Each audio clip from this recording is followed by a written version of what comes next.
Nahazo dobo filomanosana ny eo amin'ny tanàna ny Vakinakaratra ao dobo filomanosana izay mirefy 5 metatra be izao. Anisany angadina alina sy vinahitana izany dobo filomanosana izany moa ny mpanao gazety Clément Rabary ary ny sabotsy lasa teo no nanokanana izany tamin'ny fomba ofisialy. No niezaka nataon'ny namana Clément Rabary mpanao gazety avy ao amin'ny Madagasikara dia nahazo dobo filomanosana 5 metatra i Betafo. Omaly no tanterahana tany an-toerana ny lanonam-pitokanana ity foto-drafitrasa vaovao ity. Araka ny fanazavany nomen'ny Clément Rabary any dia afaka ho ampiasain'ny daholobe ity dobo filomanosana ity. Efa azo lazaina hoe ela ihany satria nietrehitra hoe rehefa rahatry izay fitoronono inona mba tsy ivoa amin'ity fanatanjahantena ity dia io zany ny hitany aingana indrindra satria raha mikarakara an'io tsy maintsy mikarakara tanora ihany koa.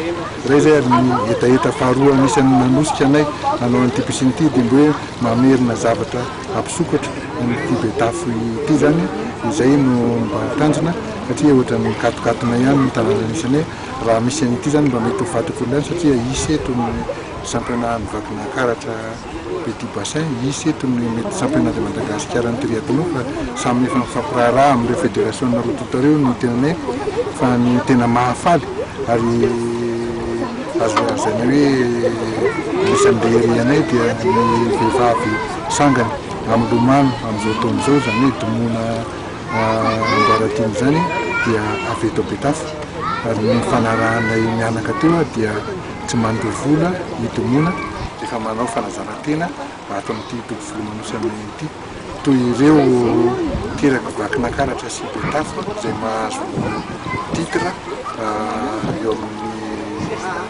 resaka nasionaly zany. Nakasitraka izao zava-pita izao ihany koa ary naneho ny hafaliany ireo mpilomano tonga tany an-toerana nanatrika ny lanonana fitokanana. Tena mahafinaritra aloha sady manana avantage mihitsy ny nageur amin'ny Antsirabe satria au lieu d'any an-drano fisy foana dia mba misy anaovana entraînement ankoatran'izay rehefa ohatra hoe diovina ny rano hoe saison mandro mangatsiaka satria manana avantage izay amin'ny rano mafana. Mety aminareo zany fanaovana entraînement ty? Mety. Sara tika azo anaovana compétition tsara. Afaka ampiasaina mandava-taona ny dobo filomanosana satria dia rano mafana natioraly no mamantsy ny dobo ka naharitra 5 taona teo ny fanamboarana ity foto-drafitrasa ho an'ny Betafo ity.